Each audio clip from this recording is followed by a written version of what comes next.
Financia Live, l'émission qui secoue les investissements. Une émission proposée par Financia Business School, présentée par Alfonso Lopez de Castro et Fabrice Coustet sur Radio Patrimoine.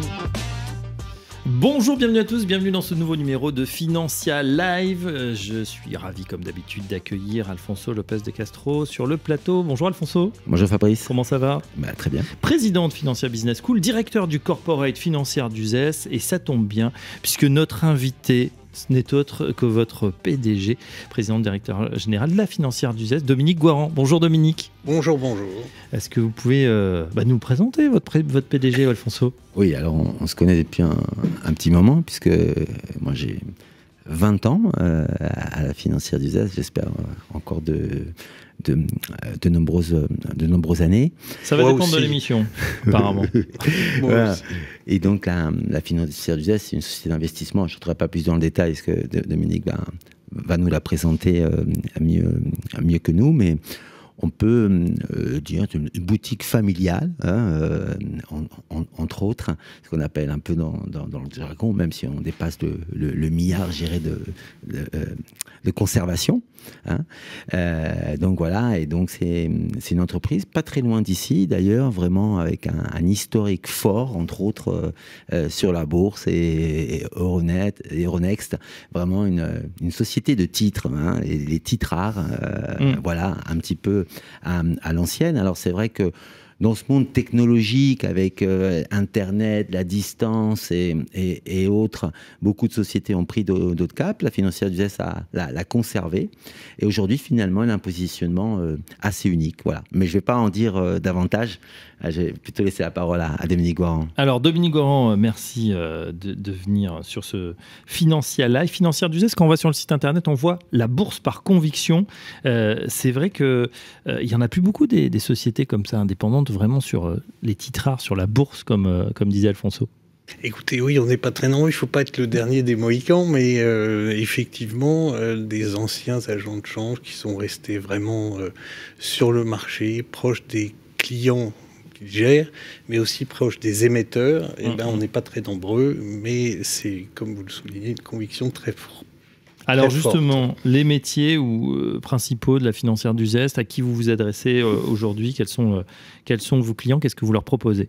Donc on s'adresse essentiellement à des personnes privées, à des familles. C'est ce que j'appelle la maison familiale au service des familles. C'est vraiment le leitmotiv de la financière d'Uzès. Donc on fait beaucoup de gestion privée. Et puis... vous savez, tout ce métier avait explosé dans les fins des années 80, début 90. Tout le monde avait vendu son siège de bourse, comme nous l'avons fait. Et puis, on en a repris un en 2000 pour être à nouveau membre du marché et pouvoir se rapprocher des émetteurs. Donc les gens qui sont introduits en bourse, les sociétés, et pouvoir être justement un peu à la rencontre entre les épargnants qui souhaitent investir et puis les sociétés qui souhaitent se coter. C'est pas une obligation, c'est-à-dire que c'était vraiment dans votre ADN se dire nous on va être au plus près du marché pour peut-être détecter aussi certaines opportunités et participer à l'introduction de ces belles valeurs. Voilà, enfin c'était aussi une façon d'intégrer, d'industrialiser un coût, puisque passer les ordres pour le compte de la gestion privée, il fallait passer ces ordres à un intermédiaire, et donc au bout d'un moment on s'est dit on va redevenir intermédiaire, et donc on a intégré toutes ces choses-là. D'accord, donc vous avez intégré toute la chaîne du titre, on maîtrise toute la chaîne du titre. Oui, une décision de gestion est prise, l'ordre est exécuté. Le règlement livraison se fait chez nous, c'est vraiment notre grande spécificité d'être resté teneur de compte conservateur et de s'occuper du règlement livraison. On voit immédiatement sur le compte que l'ordre a été exécuté, on peut donc en exécuter un autre et tout ça se fait chez nous. Voilà. C'est ça qui est assez original et qui est assez rare maintenant. Exactement. Vous avez également des fonds au sein de Uzès Gestion.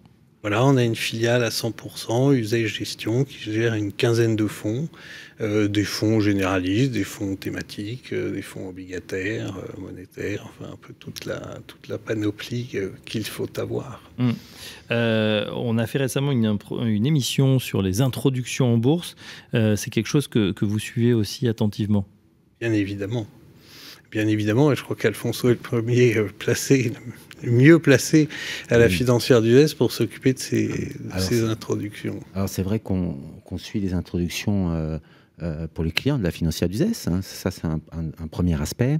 Après on est leader en small cap sur tout ce qui est service titre, donc tout ce dont a besoin une entreprise pour venir ce côté, donc le back office et toute la partie, je dirais, technique, un peu ce qu'il y a sous l'iceberg en fait. Et donc on est des grands spécialistes dans ce domaine.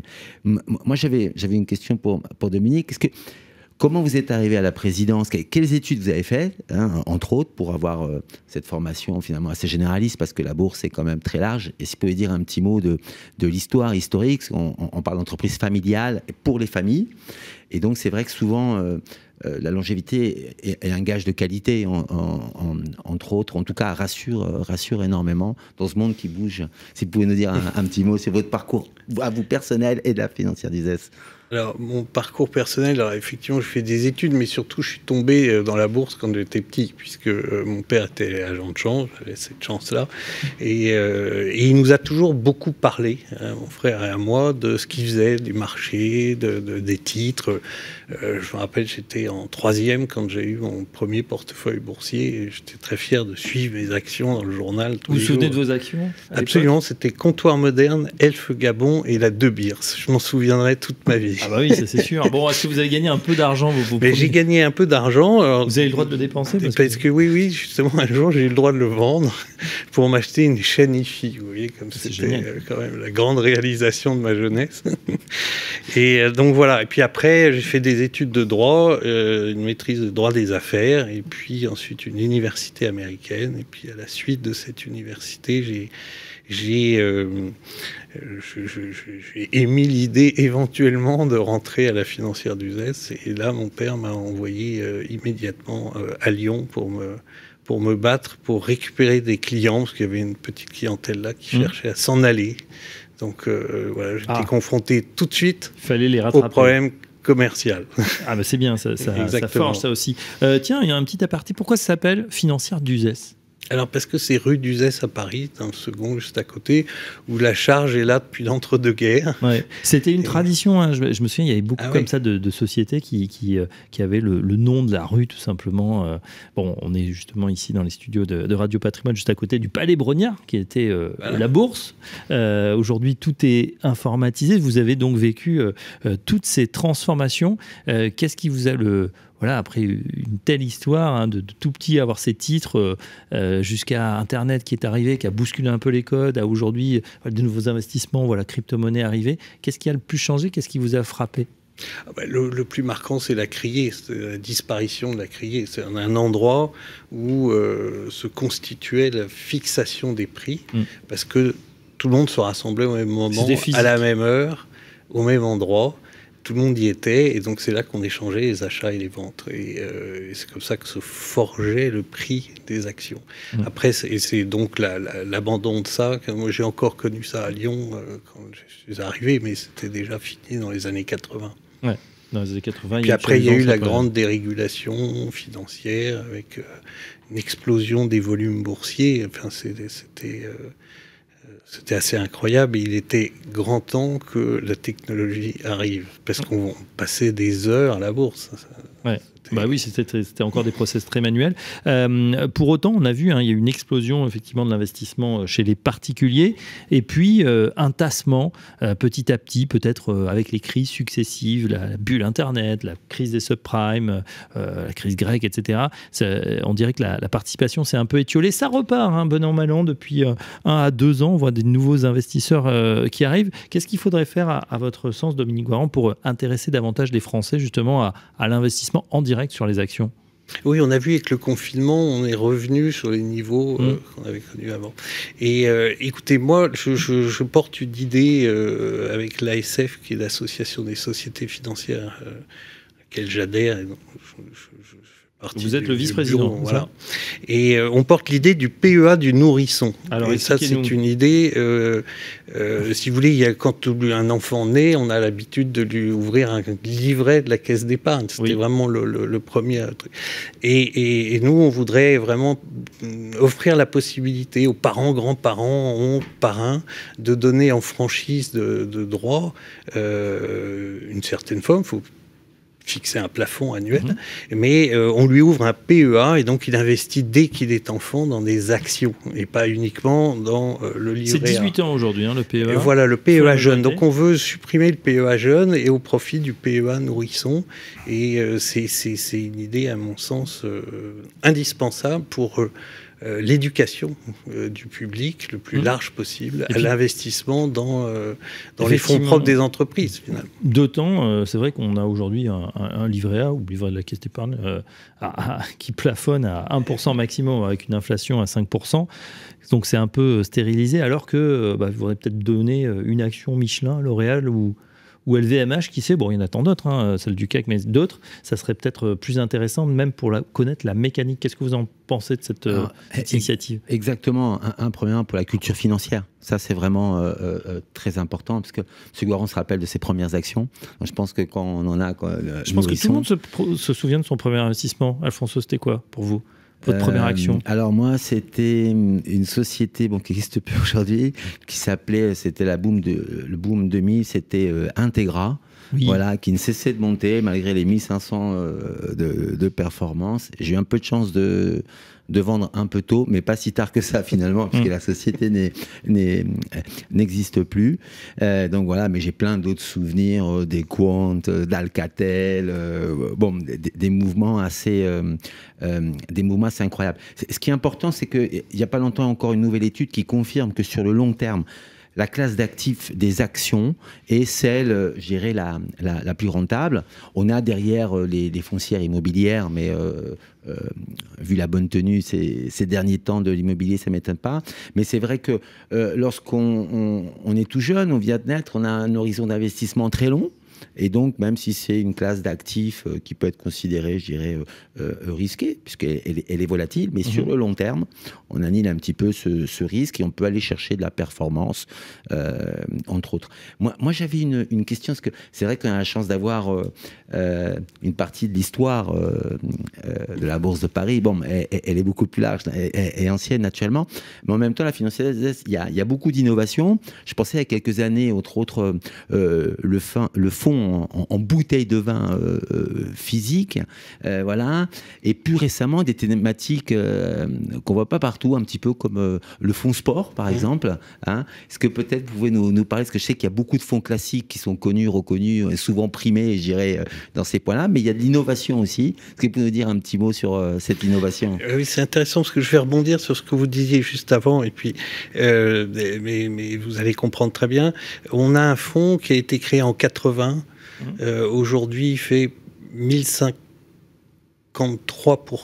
depuis sa création. C'est intéressant. C'est pas mal. Vous voyez ce que je veux dire? On aurait donné à un enfant une part de ce fonds il y a en 80 ou il y a 30 ans. Voilà où il serait aujourd'hui. Donc c'est quand même...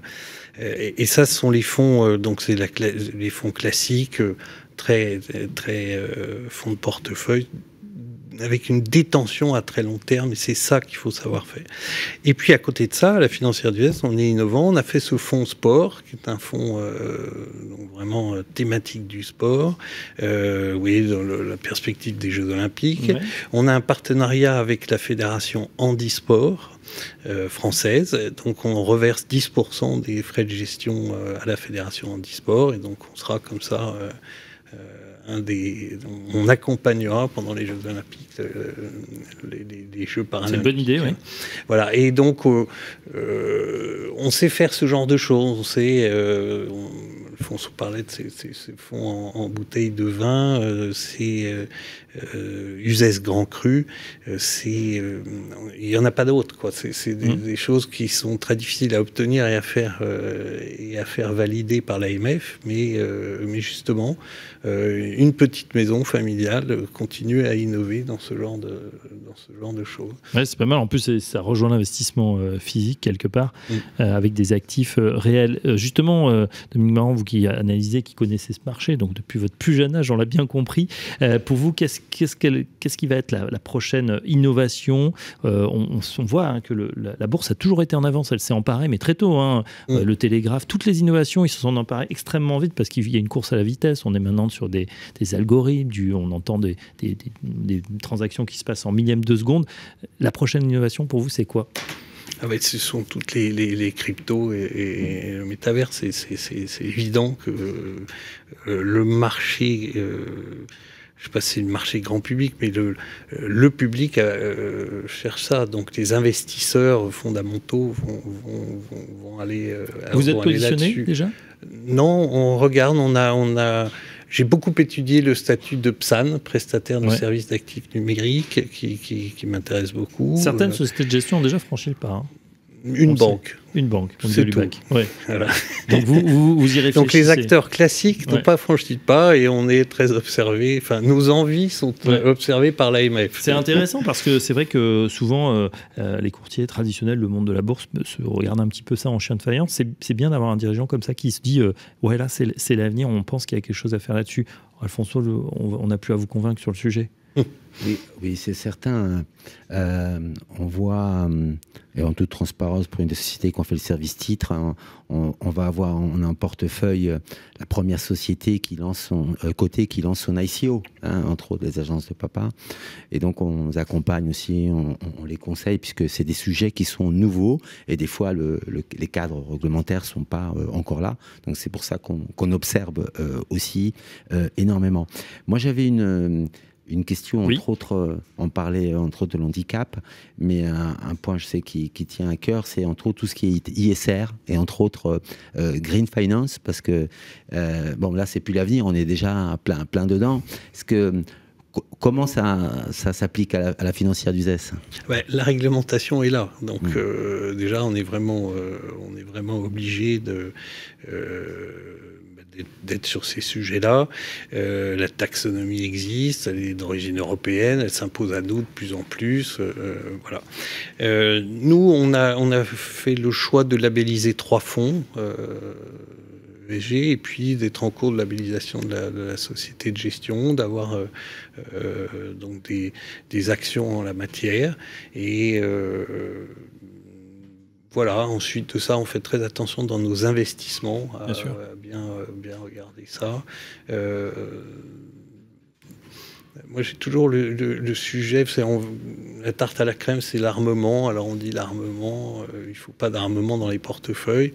L'expérience prouve qu'il faut aussi garder une indépendance nationale de la défense et que donc ne pas investir dans Dassault Aviation, est-ce que c'est bien ou pas bien? Je crois que c'est indispensable de le faire. Comme d'autres sujets, vous avez raison de le souligner parce qu'on a une revanche malheureusement un peu en ce moment de tout ce qui n'était pas bien, c'est-à-dire l'armement, les énergies fossiles qui flambent et puis évidemment l'industrie lourde, etc., qui était un peu le parent pauvre ces dernières années. Là, on voit que on revient, en tout cas la bourse fait confiance à ces sujets. Est-ce que c'est un épiphénomène lié à la guerre ou vous pensez que c'est une tendance de fond? Oui, non, mais la direction est là. Il faut aller vers une finance verte, c'est indispensable. Mais je pense qu'il ne faut surtout pas être intégriste dans ces jugements, ces décisions d'investissement. Alors non aux mines antipersonnelles, évidemment. Non à l'avion de chasse indépendant de la France, c'est à mon avis une erreur. Alfonso, pour justement clôturer cet entretien, Qu'est-ce que vous avez envie de demander à Dominique? Bon, pas une augmentation évidemment, mais sur peut-être sur l'avenir du marché, etc. On va voir si l'émission s'est bien passée. Mais non, plus sérieusement, quel conseil vous pourrez dire à un jeune salarié qui a eu son CDI, qui a sa fiche de paye, voilà, et qui se dit bon, je peux partir un peu en vacances, peut-être me loger. Qu'est-ce que je fais de mon épargne? Que conseillez-vous aux jeunes pour leur épargne? Alors moi, la première réponse, c'est diversification. Donc, il faut avoir une épargne et des investissements diversifiés dans plusieurs secteurs. Alors, moi je dis qu'il y a des affaires immobilières papier, comme les agences de papa, comme des sociétés qui possèdent des biens, pour cocher la case immobilière. Et puis il y a effectivement tout le secteur industriel, la techno, voilà, il y a énormément de... donc c'est surtout le maître mot pour moi, c'est diversification. Et un très bon objet pour diversifier ses avoirs, c'est un portefeuille en actions, parce que ça permet vraiment de cocher beaucoup de cases très différentes. Et dès le berceau, on l'a bien compris, on verra si le nouveau gouvernement va vous écouter, va vous entendre. Et moi, j'ai une dernière question justement qui est reliée aux études. On sait que il y a encore une dizaine d'années, même avant les subprimes, c'était trader, c'était le Graal, c'est là où on gagnait le plus d'argent, ça faisait rêver, tout le monde y retournait. On sent que ça baisse un petit peu, ces métiers de la finance, ils sont même un peu montrés du doigt. Aujourd'hui, les banquiers n'ont pas toujours la cote. Pourtant, on a l'impression que justement, avec cette finance durable qui arrive, c'est le moyen de réconcilier le meilleur des deux mondes finalement, hein, puisqu'on en a besoin. Qu'est-ce que vous en pensez? Est-ce que ce sont des métiers que vous recommanderiez aux jeunes qui nous écoutent?